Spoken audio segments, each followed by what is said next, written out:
पूर्व माओवादी कमांडर, कभी जंगलों में AK-47 लेकर घूमने वाला एक ऐसा नाम जिससे सुरक्षा एजेंसियां तक खौफ खाती थीं।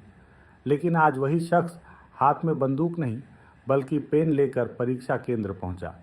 हम बात कर रहे हैं थिप्पिरी तिरुपति उर्फ देवजी की, जिन्हें संजीव और चेतन नाम से भी जाना जाता है। देवजी भाकपा माओवादी संगठन के पूर्व पोलित ब्यूरो सदस्य, सेंट्रल मिलिट्री कमीशन के इंचार्ज और दक्षिण भारत में माओवादी नेटवर्क को मजबूत करने वाले बड़े रणनीतिकारों में गिने जाते थे।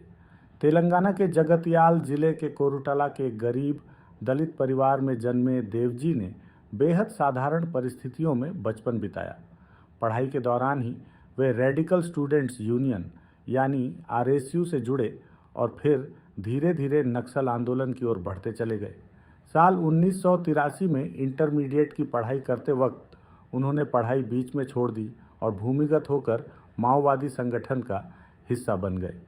बताया जाता है कि 1985 में उन्होंने इंटर की परीक्षा दी थी, लेकिन दूसरे वर्ष के तेलुगु विषय में असफल हो गए थे। इसके बाद उन्होंने कभी पीछे मुड़कर नहीं देखा और पूरी तरह जंगल की जिंदगी में शामिल हो गए। अगले 4 दशकों में देवजी संगठन के सबसे प्रभावशाली नेताओं में शामिल हो गए। उन पर 1.5 करोड़ रुपए से ज़्यादा का इनाम घोषित था और देश की कई सुरक्षा एजेंसियां उन्हें माओवादी आंदोलन का बड़ा मास्टरमाइंड मानती थीं।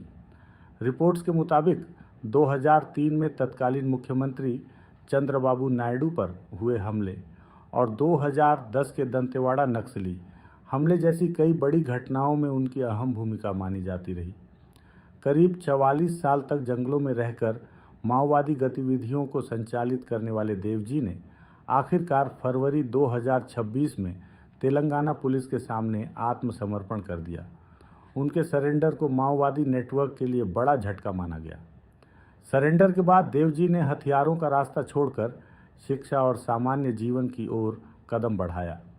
उन्होंने अपनी अधूरी पढ़ाई पूरी करने का फैसला लिया और इंटर बोर्ड से विशेष अनुमति लेकर फिर से परीक्षा में शामिल हुए। 62 साल की उम्र में तेलंगाना के जगतियाल जिले के कोरुटला स्थित मास्ट्रो जूनियर कॉलेज में उन्होंने इंटरमीडिएट दूसरे वर्ष का तेलुगु पेपर दिया। परीक्षा केंद्र में उन्हें देखने के लिए लोगों की भीड़ उमड़ पड़ी। कभी जंगलों में सुरक्षा बलों से बचते हुए जिंदगी बिताने वाला यह चेहरा अब शांतिपूर्वक परीक्षा हॉल में बैठकर उत्तर लिखता नजर आया। खबरों के मुताबिक सरेंडर के बाद देवजी घर पर रहकर पढ़ाई कर रहे थे और एक लेक्चरर से विशेष कोचिंग भी ले रहे थे। परीक्षा के बाद उन्होंने कहा कि वे आगे भी पढ़ाई जारी रखना चाहते हैं और समाज की मुख्य धारा में एक सामान्य नागरिक की तरह जीवन जीना चाहते हैं। कभी बंदूक और बारूद से जुड़ा नाम अब किताब और शिक्षा के जरिए नई पहचान बनाने की कोशिश कर रहा है। जंगल से किताब तक का यह सफ़र सिर्फ देवजी की कहानी नहीं बल्कि उस बदलाव की मिसाल है जहां एक व्यक्ति हिंसा का रास्ता छोड़कर शिक्षा और सामान्य जिंदगी को अपनाने की कोशिश कर रहा है। यही वजह है कि आज देवजी की कहानी पूरे देश में चर्चा का विषय बनी हुई है।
కొన్ని కారణాల రీత్యా 10th పేపర్ నేను రాయలేదు. అయితే ఇప్పుడు మళ్ళీ నా స్టడీని కొనసాగించాలనుకుంటున్నాను కాబట్టి ఆ ఎగ్జామ్ అటెండ్ అవ్వడానికి వచ్చింది.